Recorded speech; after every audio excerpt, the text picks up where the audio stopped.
Hey, you're listening to Bookmark My Words. I'm Stephanie. And I'm Sarah. As always, like, share, follow, subscribe, whether you're on YouTube, Spotify, Apple Podcast, or any of those other places. We ain't I on don't know. Apple. We're La not la la Apple la people. la. You okay? I was gonna be on Apple Music.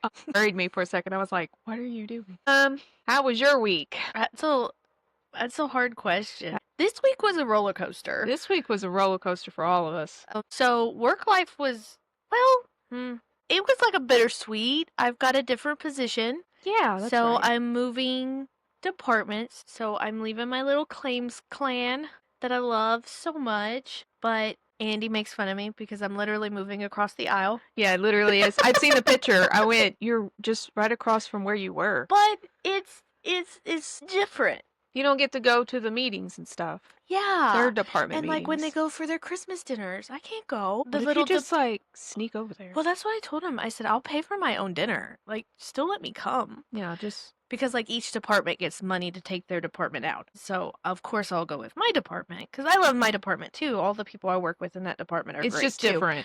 But 3 years there, work is good. But yeah, so that was my week mainly. But your week Was emotional. was very emotional. So some of you that are like on our Facebook page, I talk about Milo all the time. Milo was an older cat. He was about 12 years old. He would have been 12 in October. He's a male cat, was a male cat, and he's always had problems with his urinary stuff. And Tuesday, he got really, really sick. Took him to the vet. Vet gave him 2 shots and told me, don't know what's going on with him because I can't really find anything with him, like looking at him. But maybe those 2 antibiotics and steroids will help him and he'll feel a little better. He said if he does not, come back. Okay, great. Within like 8 hours, he was back to square one. Had to take him back. I waited a whole day because they only do like emergency surgeries on Wednesdays. So I had to wait 24 hours, which was okay anyway in case it was just like a Flu. made him sleepy or something. Took him back Thursday morning and did a blood test and had gotten the really bad news that his kidneys were failing. And I asked the doc, I said, and this guy, he loves cats. If he could have done something about it, he would have. It absolutely killed him to even just tell me that his kidneys were just shot. And he told me, he said, listen, if you're asking me medical-wise what I can do, he said, I can prolong this state he's in with herbal medicine and some painkillers. And I said, okay, personally, what would you do? And he said, okay, personally, he said, he's gonna enter the stage where he's constantly in pain and it's gonna get worse. And he said, personally, he said, I would go ahead and just, call it an end. So I made the hard decision. I brought him home. Everybody got to say their goodbyes because, we've had Milo since Silas was a baby and Raylan's grown up with him. So I was like, I gotta bring him home. And then Friday afternoon, we did the deed. It was very sad. Like, it's bad when the vet cries. Like, that is probably their most hated part of their job. They hate it. And I know he cried because he looked at me and he just went, I'm sorry. Because I know it hurts them to not be able to fix an animal. Because they know they're very loved. And I hate that they only saw Milo at his grumpiest. Yeah, he was older when he went there. So he never got to see him as playful and anything like that. So I am going to write out this afternoon. I am going to write out a little thank you card with a little picture and just be like, I just want to show you I can be a gentleman. So sweet. But I did find a little poem I'm going to read. Don't look at me. Oh, no, not to look. Don't look at me. I read it once out loud and I didn't cry, but I was by myself. We can do this. It kind of just popped up on my Facebook feed, and that's why I was like, oh, okay, I gotta save it. Milo was the type of cat to wait at the door or at the window for you. Yes. He knew everybody's car, including our neighbors, and when the neighbors would come home, he would even sit up in the window, and they would say hello and stuff. He was the neighborhood cat. So, it's called Waiting at the Door. I was just a kitten when we first met. I loved you from the start. You picked me up and took me home and placed me in your heart. Good times we had together. We shared all life could throw. But years passed all too quickly. My time has come to go. I know how much you miss me. I know your heart is sore. I see your tears that fall when I'm not waiting at the door. You always did your best for me. Your love was plain to see. For even though it broke your heart, you set my spirit free. So please be brave without me. One day we'll meet once more. For when you come calling to heaven, I'll be waiting at the door. This was like a family cat, okay? So don't judge us. Yeah, he really was, because we didn't have a cat until, you guys know, just a couple weeks ago. Really, well, what, 2 months now maybe? And so the boys, they're processing it. I'm learning to process. I never had a family pet that passed away. Have So, him. but, so if I seem like I'm not like 100% into this episode, so sorry. Sorry about last week's episode and it being on a Thursday instead of a Tuesday. Everything kind of happened, and Wednesday I worked on the episode because I couldn't get him in the vet, and it was a week. This week will be better, I promise. But Yes, we appreciate the understanding and the love. yeah. We've received some love. Anyway, but today's book is Assistant to the Villain. I found this on, I'm so sorry, Audible. I've not been paying my bill, so I've not been listening to you. I found this on Spotify. There's a person that kind of pirated it. I'm so sorry. I'm sorry. It's poor right now. Is that the girl though that gets permission? Is that the one you were talking about? Oh, no, never mind. No, someone like recorded it and just, oh! So, That's out there? I can't believe Spotify allows that. it's the only one I found like that. Oh. But it is a very cute book. It is adorable. It is like appropriate young adult. It's got a little twinge of romance, but it's nothing like they've not even like they've kissed, but it was like one kiss. Like a little high school-y Yeah, beginning romance. it does not even talk about like, some books are like my body hearted. No, it did not even. No, it wasn't that level. It's like a step down from that level. So like if you want your middle schooler to read it, it's totally fine. It is quirky. A lot of people call it, what did they say it's like? And it is a laugh out loud. Like that, it is hilarious. Oh, I love it. Someone said it was like Once Upon a Time meets The Office. It is hilarious. I love the quirkiness of it. And it doesn't get cheesy. Oh, yeah. Yeah, like it's quirky and it's like, this is kind of cheesy. Like sometimes one of the main characters can be a little cheesy, but like a good cheesy. then the other main character's like, oh, now you're being weird. Like, stop it. So, I mean, they know, but synopsis. Oh, by the way, it's by Hannah Maeher. Hannah Nicole Hannah Nicole Maeher. I'm so sorry. We apologize to the author. But it's Assistant to the Villain by Hannah Nicole Maeher. It sounds right. It sounds correct. So sorry. We apologize. If I ever become an author and someone like pronounces my last name wrong, I'm just gonna laugh. Synopsis is Assistant Wanted. Notorious, high-ranking villain seeks loyal, level-headed assistant for unspecified office duties, supported staff for random mayhem and terror, and the other dark things in general. Discretion a must. Excellent benefits, with ailing family to support. V. Sage's employment status is just important. It's vital. So when a mishap, Renadon's most infamous villain, results in a job offer, naturally she says yes. No job is perfect, of course, but even less so when you develop a teeny crush on your terrifying, temperamental, and undeniably hot boss. Don't find evil so attractive, Evie. But just when she gets used to severed heads suspended from the ceiling and an odd squish eyeball beneath her heel, Evie suspects this dungeon has a huge rat, and not the literal kind, because something rotten is growing in the kingdom of Renadon, and someone wants to take the villain and his entire nefarious empire out. Now Evie must not only resist drooling over her boss, but also must figure out exactly who is sabotaging his work and ensure he makes them pay. After all, a good job is hard to find. It is the funniest. By the way, if I'm pronouncing the town name wrong, I'm so sorry. Here again, it wasn't said a whole lot, so I don't remember how it's pronounced. Right. And it's spelled like Rennie Huh. without the I. So that's why I'm like Renadon? Rennie? Like, my southern part wants to go Rennie, Rainy Dawn. And I'm like, that ain't correct. Rainy Dawn. Rainy Dawn.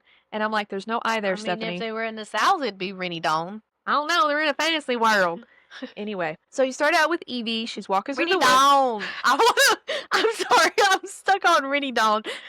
You should make a town in one of your books, Rainy Dawn. Rainy Dawn. Just so I can have the audiobook person go, Rainy Dawn. Yeah, they gotta make it real cornbread. Oh, okay. Anyway, so Evie Sage is like your average village girl. She's got a little sister, she's got a sick father, and she's found herself unemployed. And she's the only one that can work because her little sister's about like 10. So she had a mishap at her previous job. And so now she's like really like, well, can't go back there.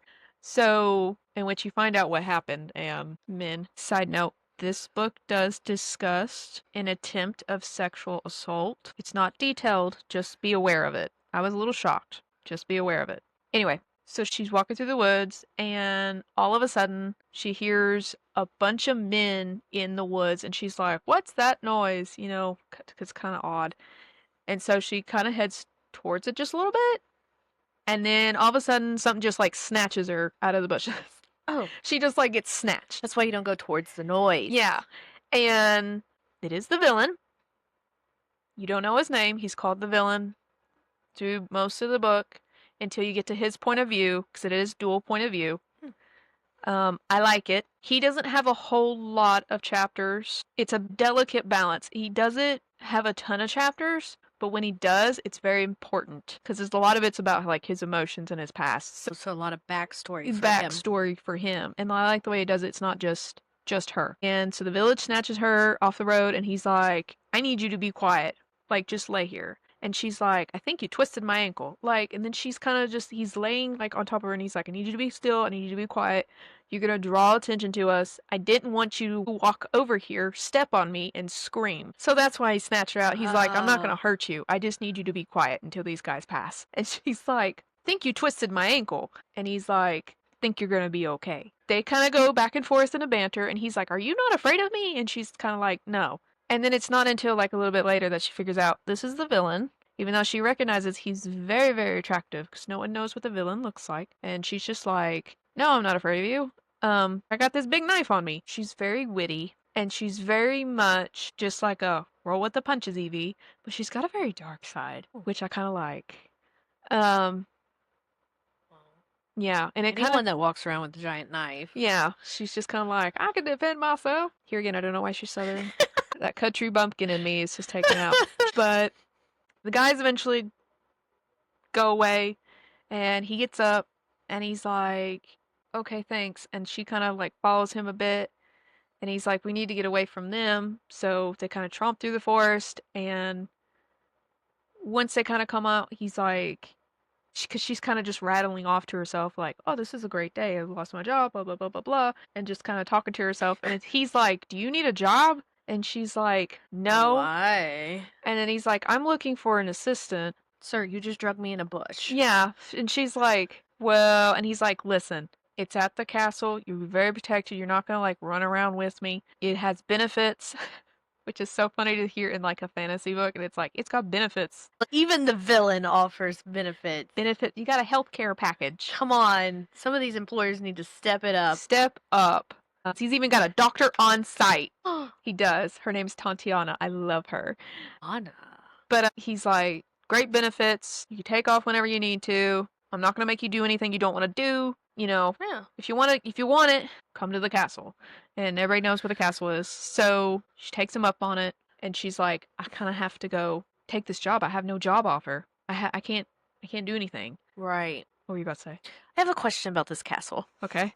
Like, does it fit in with the rest of the town? No. Or is there just like this random castle? It kind of like she has to travel, I think it's like 2 miles away every morning. Okay. I didn't know if it like flowed with the landscape or if like, bam, there's a castle. I think it's kind of like, bam, there's a hidden Okay. castle. But it's not like on top of the village. Okay. And so it jumps like a little bit, like a few months. She talks about it. She's like, it's taken me a long time, like it mentioned in the synopsis. Heads hanging from the ceiling. She said, I know that's what weird. kind of a day it's going to be based off the amount of heads that are hanging from the ceiling. And you meet some of the office staff. He has office staff? He has office staff. He has interns. That is hilarious. It's hilarious. My favorite one is his advisor, a cursed prince who is a frog. His name is Kingsley. He sits on his desk and sometimes he escapes, but he sits on his desk and he wears a crown and he holds up signs with one word answers on them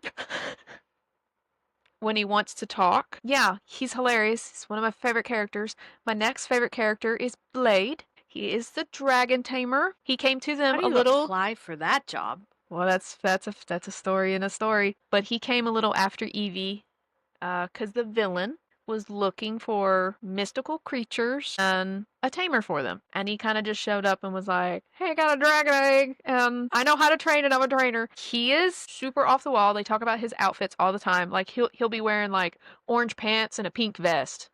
Oh, Like he's out there. you gotta be kind of out there to be a dragon tamer. Yeah, he's one of those that he's got a huge sense of humor. And then there's Becky. She is very by the book, never lets her hair down. I think she and Blade got something going on. Like you can tell Blade's just fascinated by her because he's just like, "Oh, come on, Becky." He's trying to get her He's to trying so hard. loosen up. Becky is the like administrator, office administrator. She keeps everything, mostly the interns, in order. Also the pixies in order. The pixies are like their copying machines. They like just everything they write. I know, isn't it Like great? pixies as in like a fairy? Yeah. Like so like they essentially have like Tinkerbell writing their I don't think it's as cute, but yes. I Oh. always imagine the pixies from Harry Potter. You know those creepy Oh, looking things? yeah. Okay. So yeah, so Evie's getting used to everything. She makes sure the villain, he has an arch nemesis, of course, which is the king. He's got beef with him, and then at the beginning of the book, you don't know why. At the end of the book, you know why, and then you agree with the villain, of course. Oh. Yeah, if I could deck a person, I would. I agree with the villain. So she's getting used to everything in the way of the office, being paid. He does pay very, very well. She even talks about that where she's like, I cannot lose this job. I have to just get used to it. Right. She finds out the villain's got quirky little things himself. There's a goblin. I want to say it's a goblin. Maybe it's a troll. I can't remember if it's a goblin or a troll. He works the kitchens. The villain's very nice to him because the Oh. villagers were not. He likes to bake bread and pies and stuff. And the villain knew him when he was younger. And so when the village chased him out, he hired him. Like he's got a heart, but it's for the right people. It's not for everybody. So, Evie likes to go and drink some of the brew, as they call it. It's coffee. The villain takes his only the way Evie makes it. If anybody else makes it, it's not right. Like he's starting to rely a lot on Evie, and I don't think he realizes that much at the beginning of the book. He does have a request for her because things are starting to go a little wonky with some of his plans to like sabotage the king's shipments for weapons. Sometimes he goes and destroys certain things for the king's future plans or whatever. I mean, like, he tries not to kill people, but when people get in the way, I he's was going to like, say there are he is a casualties. villain, but he truly tries not to just outright kill a person unless they've got something wrong. Like one of the jokes is he took out a guy because he saw it kick a duck. Cause he was like, "You kicked the duck. And what did the duck do to you? What did the duck do to you?" So he took. So Off with his head. yeah. So I mean, he's kind of quirky in himself, and his office staff is quirky in themselves. And Evie's starting to kind of fit in, and he calls her into his office one day, and he's like, "Hey, I have a very weird request, but I think you've noticed it too." He's like, things are starting to go a little wonky in the office, and our plans and our shipments, and things aren't going right. I think we have a rat, and I need you to find him because this has been slowly happening before you got here. And, she sits down and comes up with a list, and she's like, what about these people, this people, this one? And of course, he's like, it's none of these. He's like, it's none of my private guard because I placed a spell on them. They've all taken like an oath to where if they mean to do any harm towards him or anyone in his like castle, like in his employment, they'll die. They've got like a spell around their finger. They talk about like these green. Wow. It's like a, I guess like a tattoo almost. You just die. And it just like takes him out just immediately. So he's like, it's none of my personal guard. Don't even think it. Yeah. He's like, it's none of them, and it can't be you because you weren't here when this all started. Oh, thank goodness. She does not have a or a green band. She has a gold one, which you find out what that is later, and I love it. No, they're not married. I was gonna say it's not like a secret marriage thing. Oh yeah, no. No. I knew that didn't. My No. brain didn't even go there because I knew you would not be for a secret marriage. No. Ew. Let me have a choice. But no. So she starts looking into it. She starts looking at everybody. I mean, she writes down everybody from like all of the interns to all of the pixies and everybody in the office staff. She even puts her own name on it, gives it to him, and he's like, can't be this, can't be this, can't be this, can't be this. And she's like, how do you know? And he's like, because I hired these specific people for specific things, and when they were down, because either the king has done something to them, and they also slightly want revenge, Oh. or they have no affiliation with the king whatsoever. So he's like, can't be these people. So they're stumped. Things go on as usual. We hit kind of a climax when a major plot point when one day Evie's at her office. It's right outside of his office, and she hears something weird, and she's like, what's that noise? Sounds like a weird clicking noise every now and then. I immediately was like, bomb! Bomb! It's a bomb! When I heard, there's a clicking noise every now and then. I was thinking a camera. No, what does that? No, I was thinking someone was. She's like, what's that clicking noise? And she even like goes and starts looking for it because she's like, that's annoying, but nobody else hears it. Wait, so there are others there, but they don't hear it? Yeah, they're like the interns, and like Becky, her office is there. She and Becky don't like each other. Oh, imagine that. Towards the end, they have like a frenemy type deal. So she's like, does anybody hear that? And they're like, no. She's like, cool. Lovely. Thanks for your help. So she starts wandering around the office, and she's like, I'm noticing it's coming from my desk. And so she's looking at her desk, and she's like, it's not in my desk. And then finally she opens up the door, and Kingsley's sitting on the desk, and he's like, noise. Because like I said, he's got signs with just like one words on them. So he holds up a sign, and he's like, question mark. And she's like, what's that noise? And here again, he holds up a question mark. They go looking for it. They finally find it in like one of the drawers, and it's like a little watch, and it's got like some weird stuff on it. And then she's like, this is really weird. And slowly as she's looking at it, the clicking gets a little faster.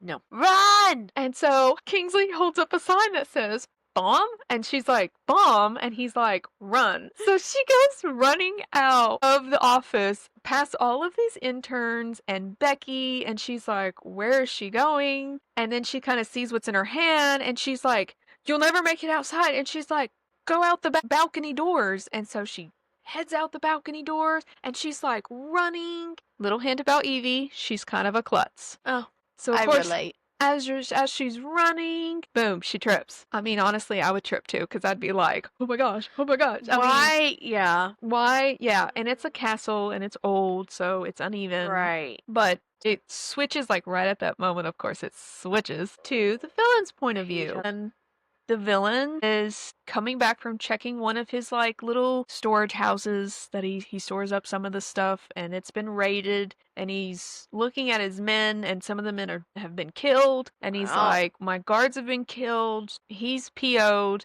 He's like, I gotta take the few guards that they were able to capture and take them for questioning, because he's like, now you're starting to kill my people. That's a no. And he's like, okay, let's go. They head back to the castle, like right at the same time that Evie's like running out to the balcony, and the villain's like looks at Becky, and he's like, what is going on? What's she doing? Because everybody's freaking out, and Evie's running, like he can see her through the windows, and Becky's just like, she's got a bomb.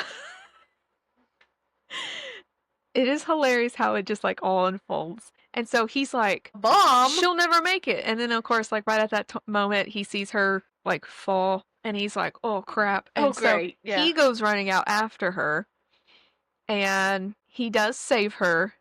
He does not save a good chunk of his castle, but he saves her, and of course, he's really worried about her. She's like, I twisted my ankle, and he's, Poor ankle. of course you did. And so he's just like, what do you think you were doing? And she's like, there was a bomb inside. I had to get it outside. And he's like, why didn't you just throw it? Well, I wondered that. And she's like, I don't know. I wanted to throw it where it's not gonna hit someone. So, I mean, they're arguing. He's very stressed out about it. He's like, kind of becomes super serious. And then, of course, you find out he's got a little bit of feelings for her, and he keeps like stomping it down. It switches back to Evie's point of view, and all she thinks is it does have a miscommunication taupe. I don't want to call it that, but it kind of is, because she's reading his face, and as he's thinking all these thoughts of like, what is she doing? She could have killed herself. He looks angry, and she thinks he's angry at her, and she's like, great, now he's mad at me because I'm hurt and I can't do my job. And it's like, no. No, that's not it, babe. So they take her to the healer, heals up her ankle, she's fine. Of course, the healer, Tantiana, there is magic in this. Tantiana is a magical healer, which is very rare. She has been best friends with the villain before he came the villain. She's known him since he was really little because she was best friends. Do we know how he became a villain? Yeah. Okay. It tells it towards kind of the end. Okay. But she's known him pretty much all of her life since she was like little girl. She's the same age as a younger sibling of his. So they've all run around together, and she talks about him later on in the book to Evie. So Tatiana heals her up, and she's like, listen, she's like, what are you doing? Grabbing a bomb and like just what are you doing? Like, what was the plan? What was the plan? That's my go-to anymore. Was the plan? And this stresses out the villain too. He's like, oh my gosh, like, and then they kind of describe the bomb, and he's like, there was a clock attached to it, and she's like, yeah, there was like a little watch, and he's like, and he gets really mad and serious. He offers to drive her home, which of course makes her like super upset because she's like, you can't go anywhere in the village, they're gonna recognize you. And he's like, nobody's seen my face. You didn't even know I was the villain until after we kind of talked a bit. That's true. He's like, you didn't know. He's like, have you ever seen a poster of my face? And she's like, no. And he's like, okay, I can be safely in the village, I just choose not to go there because I mean, it's an added... I mean, yeah, it's just like a precaution. He doesn't go just out of just precaution.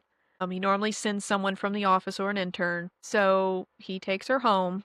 He meets her little sister, and they sort of just charm each other. He's super charmed by her because she's like I said, she's 10. Like, you're really cute, or you're a prince. And he's like, no, but I am. I think he tells her like he's like a rich, some type of title, rich something, and he has a manor, and that's where her sister works. Because that's where they think she works at, some type of manor. No one knows she works for the villain because obviously she doesn't want to get locked up for treason. Right.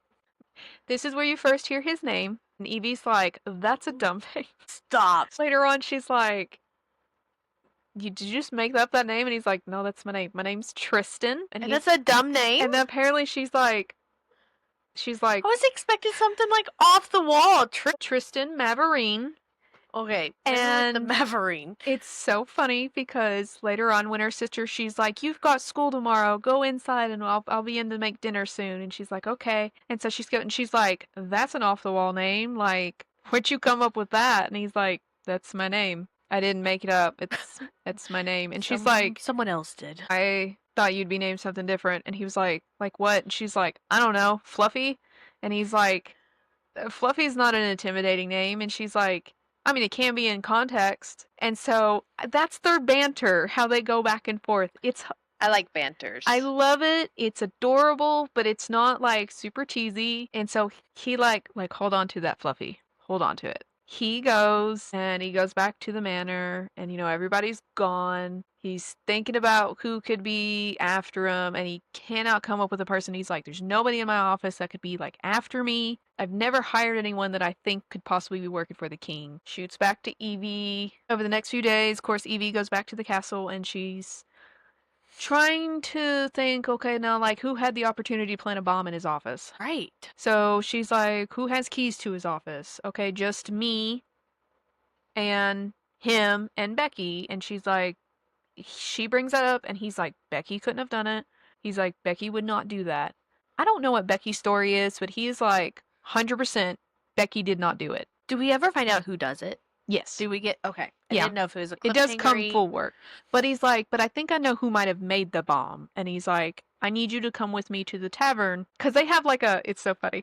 They have like a work week. He gives them off on Saturday and Sundays. Or like the weekends. They have a And they leave at a certain time too. Like when it's time to go, like everybody leaves out of the castle. That doesn't. what a responsible villain. They get benefits. They get set hours. You get free lunch. I mean, it'd be hard not to Free root for the coffee. villain. I mean, I'm okay with it. he makes it sound pretty good, and you get to work at a castle. I mean, every now and then it's got hanging heads, but yeah. I mean, I mean, that's true. Squished eyeballs. I mean, she has talked about finding eyeballs, but anyway, he's like, I know the weekend's coming up, but I need you to meet me at the local tavern, and he gives the tavern name, and he's like, I need you to meet me there because I need to talk to a guy, and I don't want to be suspicious coming in by myself. She's like, okay, cool. And he's like, you know, it's weird one person coming in solo that never comes in, and he said, but it's not as suspicious when it's like a couple. And she's like and she's like, a couple. And so she's like, she talks to herself in third person in her head. She's always like, you're not allowed to have a crush on the boss, Evie. And maybe that's why I really like her, because sometimes I go, gosh, Stephanie, why are you so dumb sometimes? Oh, I do stuff like that too. I'm like I'll be typing. I'm like, what are you doing, Sarah? So maybe that's why. But see, the bad part about me is mine's out loud. So everyone's like, what are you doing, Sarah? It's nothing. People. So she goes to the tavern. Tristan shows up. I'll start using his name now. Tristan shows up, and they're kind of hanging out there, and they're talking. Some people know her, but they don't like know her. And like seen her around. Yeah. Kind of. And so they're kind of like, who's this? But at the same time, no one really approaches him. And then all of a sudden, a guy walks in, and he looks kind of familiar, but she can't figure out why. And then he was just kind of like, call that guy over that just walked in. His name is Malcolm. And she's like, what? And he's like, act like you know that guy. His name is Malcolm. And so she's like,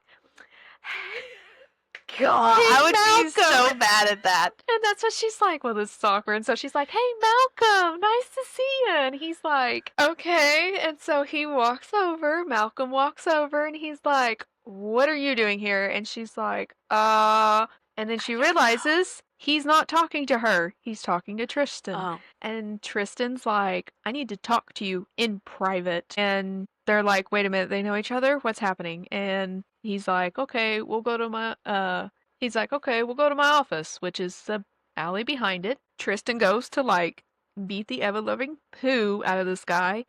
And that's when Malcolm's like, you just gonna beat up your little brother like that? They're related. They're siblings. Mic drop. And she's like, during that whole argument, she's like, you have a brother? That would be me. So she's like, I'm a little mad you didn't tell me we were coming here to talk to your brother. And he's like, we'll discuss this later. And he's like, I need to talk to you. Why did you put a bomb in my office? And he's like, I didn't put a bomb in your office. And he's like, okay, who did you sell a watch to? Who eventually made a bomb? Oh. And then they planted it in my office. And he's like, who'd you sell it to? And he said, the last time I sold a watch, because he doesn't do it very much anymore because people were making bombs, he said I was extremely intoxicated. And he doesn't remember who. And he doesn't remember. Of course. He said I don't really remember. He said I know it was a dude. Came in, he had a cloak on, and he had, blue ink under his fingernails. Oh. And he said, that magical stuff. And he was like, there's only one person that sells blue ink that's magical. And he's like, yeah, I know. And here again, they're talking in code. Evie's a little PO'd because she's like, who? Yeah, she's like, what the heck is happening? She's like, I wish you guys would stop talking this way. They go back and forth a little more. It's pretty funny. Malcolm sees that Tristan kind of has like a little like siblings where you can see yeah. He's like even when he walks away, he's like, dude, you're so screwed. And he's like, stop talking to me. Because he notices Tristan responds to Evie pretty quickly when she's like, don't beat up your brother. Stop. It's not helping anything. Not like in a controlling way. She's just like, hold on, we got to figure She this out can first. Fill like him get in. through. They go back to the castle. Of course, she's a little PO'd with him because she's like, I didn't know you had a brother. And he's like, you never asked if I had siblings. And she's like, I shouldn't have to ask. You should at least tell me we're going to go ambush your brother at his bar. And he's like, sorry. No, there's just some things I don't want to tell you just yet. Workday continues, normal as is. They looked at all of, like, the ink pots Oh yeah, at work. at work. None of them were blue. The only thing that came remotely close was her little special ink pot, which was purple. Everything she writes is in purple. So she's like, be at work, or at least not up here, because nobody has blue ink. It's either black or purple. Well, if it's a special ink, would they Yeah. hide it? Well, that's what they're thinking. So he's like, we'll eventually have to like go through everybody's things. And they're going about their everyday work week while trying to keep this quiet because nobody wants to, because the interns gossip like real interns. And so they're like, well, we can't let anybody know. Becky and Blade don't even know. They kind of go about their regular work week. Tristan goes off and he's trying to capture this special kind of dragon. I can't remember what it's called, but it's like a very special kind of dragon that like there's a mated pair and the male one's the weaker one. And so if you capture the male, the female will come and like rescue the male. So, which is kind of funny in itself. I love that. It's My funny. favorite dragon. So he's like out here because the king wants them. Hmm. He doesn't know why. He never finds out why. Kind of, I guess that's in the second book. Because even he asked the king one time, why do you want this? And then he never says. Never really says. It can't be for good. Yeah, so he's like, okay. So he's out there and he captures the male one, brings it back. While that's going on, he's kind of hanging out with Blade, showing her, like the dragon he had raised from an egg. And because he keeps getting hurt, he visits Tatiana on an hourly basis. And he's like, I need you to go get this book for me in my room. And she's like, okay. And he's like, it's like How to Train Your Dragon type book. So As soon as you said dragons, that's what popped in my head. yeah, How like to Train Your Dragon. that's kind of what it reminds me of. He kind of like she goes in his room and she gets the book and then she notices like when she grabs the book she notices some letters and stuff and she's like, well, I mean, I never did really fully mark Blade off my list. So she kind of starts snooping through kinda his goes through his stuff. and she finds a resume Oh, to the king for a dragon training position. is it in blue ink? No. But she's like, why does he have this? Did he send it to him? And this is like a copy? Like, what's going on? So she takes it to Blade and she's like, listen, what's happening right now? And he's like, 103. Jesus. Of course, I did walk around a few minutes. Oh, that's right. So she's like, what is this? And he went, that is actually from my past. So I'll tell you why I'm here. He's like, I'm not working for the king. My dad works for the king, but only as like some type of advisor or something. And he said, my dad wanted me to work for the king, but I didn't want to. I didn't like school. I didn't want to go to the colleges that he wanted me to go to. I wanted to work with animals, and he didn't want me to. And he said, and then I got this big job opportunity.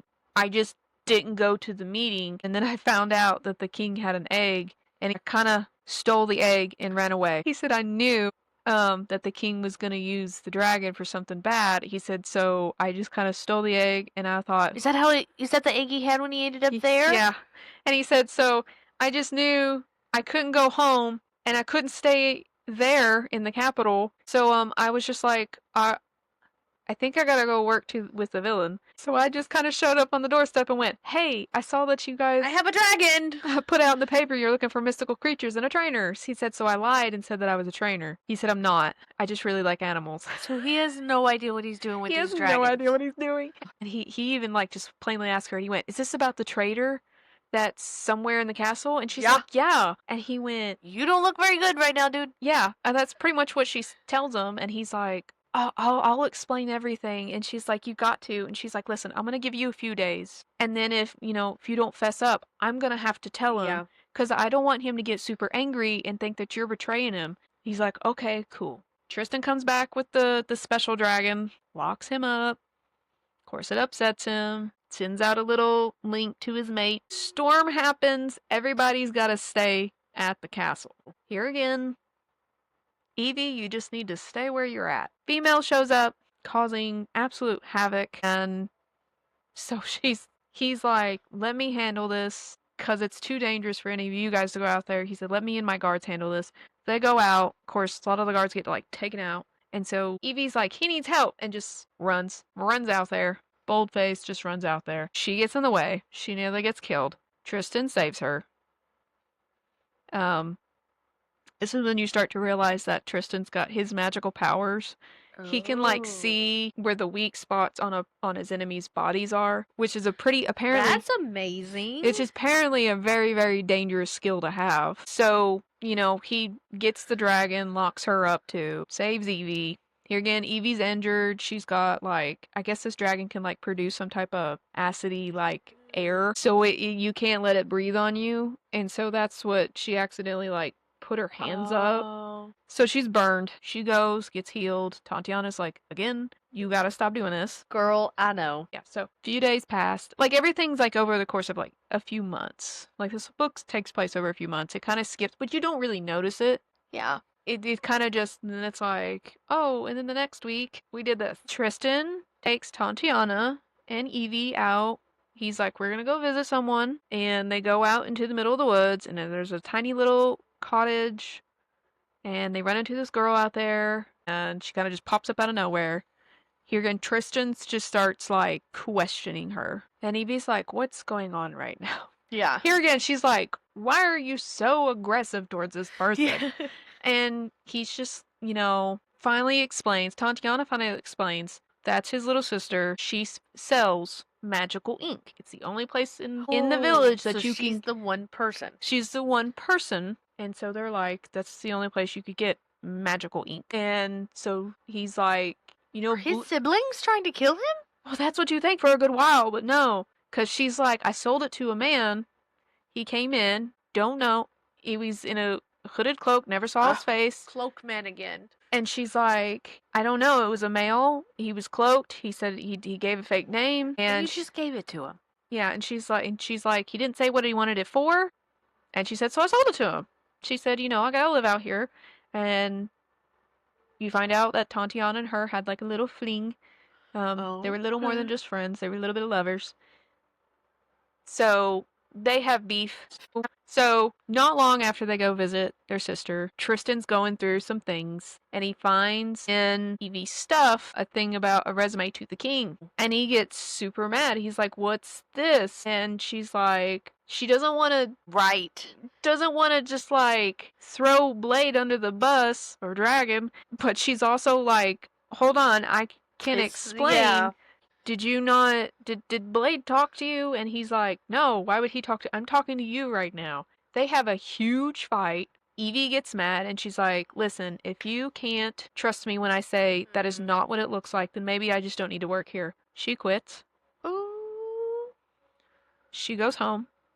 And of course, luckily she had like money saved up. So she's like, we're going to be okay for a little while, but I need to figure out what to do next. She's like, I can't go back to my old job. I can't go back to working for the villain. Like, I don't know what to do. So she's kind of chilling out at home. Blade goes to Tristan and is like, hey, by the way, boss, I need to talk to you about that note you found in her stuff. And he's like, what do you mean? Blade explains stuff, and he's like, Blade kind of drops a hint of maybe you should go apologize. Doesn't work out well. And over the next few weeks, his like empire starts to crumble because no one's managing it. Even Becky's like, listen, I'm not saying you can't do this without her, but I'm saying it was managed well with her. Like maybe, her presence? Yeah. Absence of presence is felt. She was good at her job. And so she's like, I'm not saying like we have to have her, but we need someone in here that knows what they're doing. So Evie comes back to work for the villain, and everything kind of goes back to normal. He's starting to trust her a little more. Everything's starting to kind of process. It's fine. He apologized. She apologized. They're like, okay, let's get on the same page. We need to find this traitor.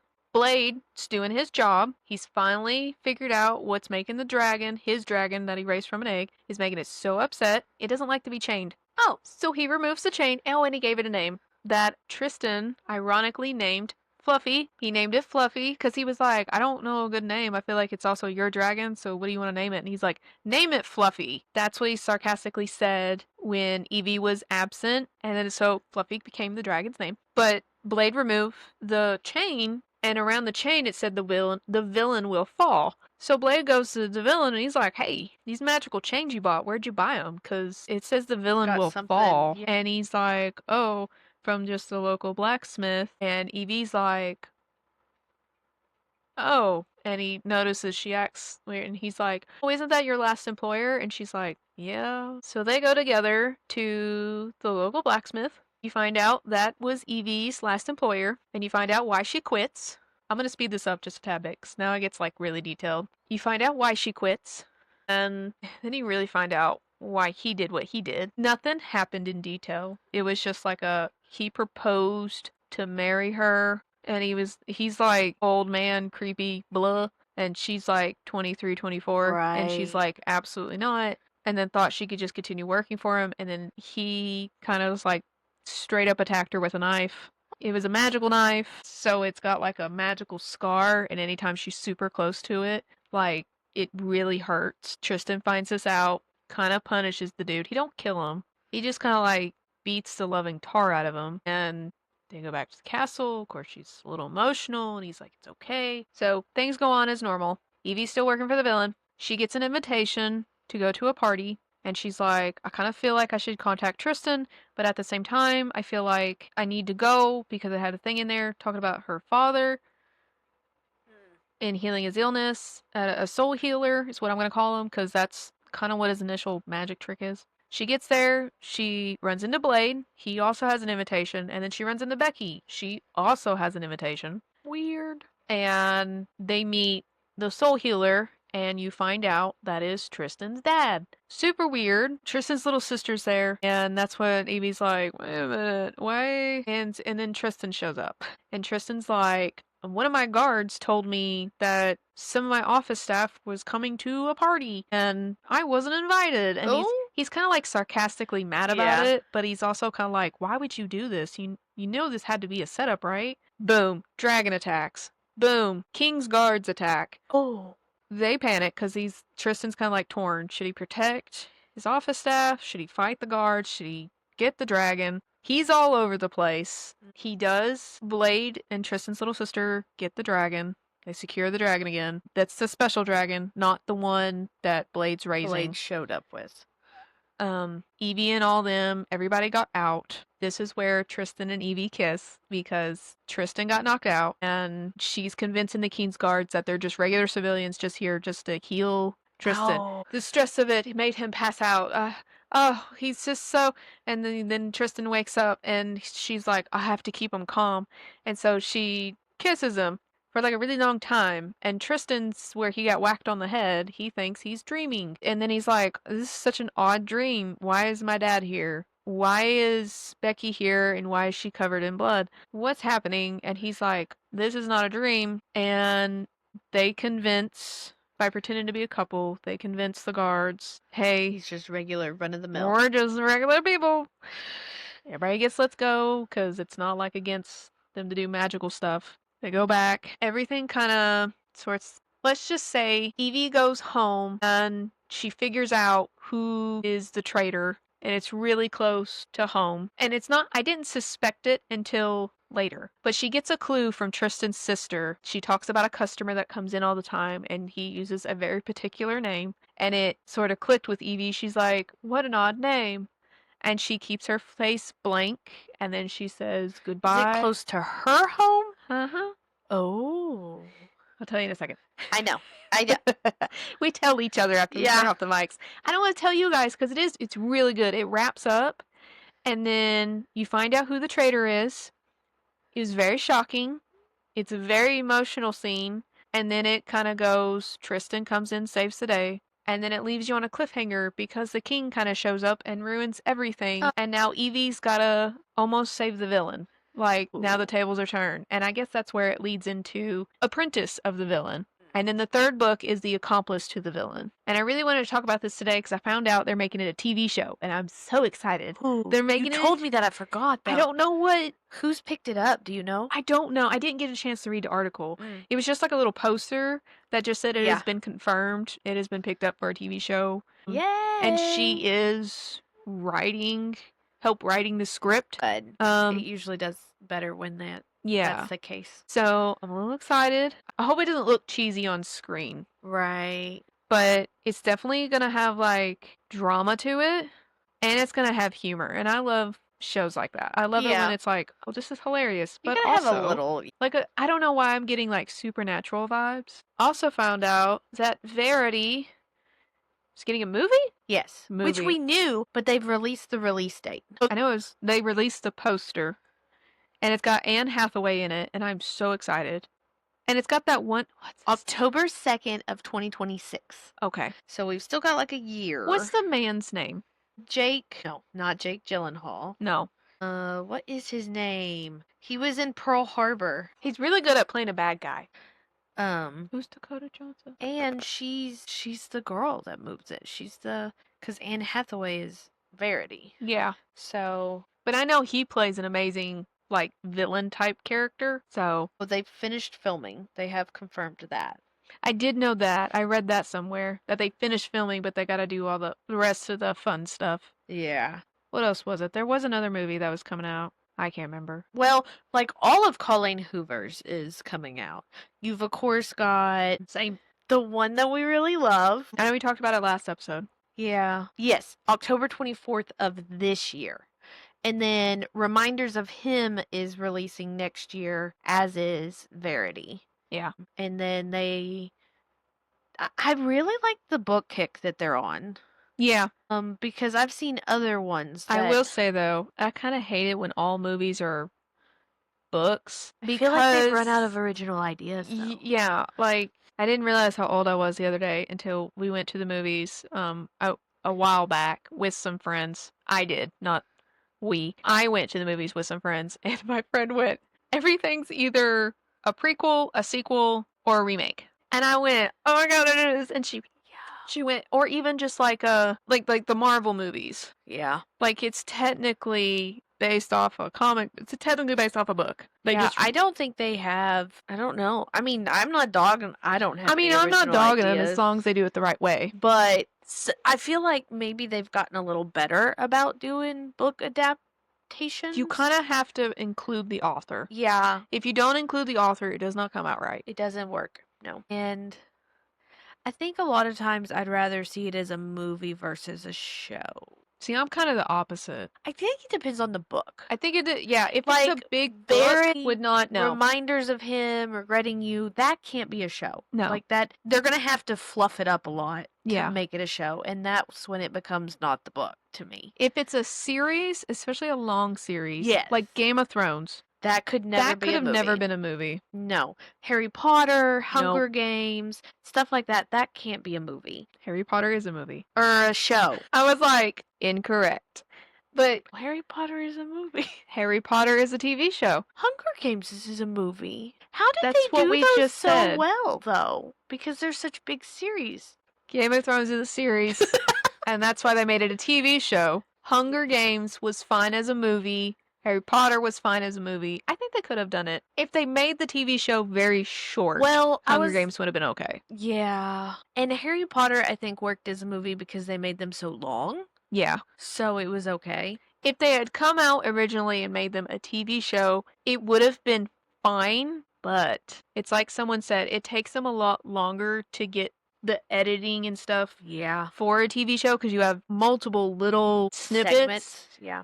And I know it would have been more detailed, but at that time, editing was not where it is now. It would have taken them longer. They wanted it to be more grand, so they went movie route. But makes sense. So that was today's book. I know I didn't have as much. I hope it was entertaining. I know the beginning part was a little sad. I hope you guys didn't cry. I'm so sorry. I just had to read the little poem from Milo. Yeah. That was a good one. For those of you who have, shouted out to me or whatever, thank you. It'll be okay. But we hope you have an amazing Tuesday, a better week. Yes. And We will see you guys next time. That's right. Bye. Bye.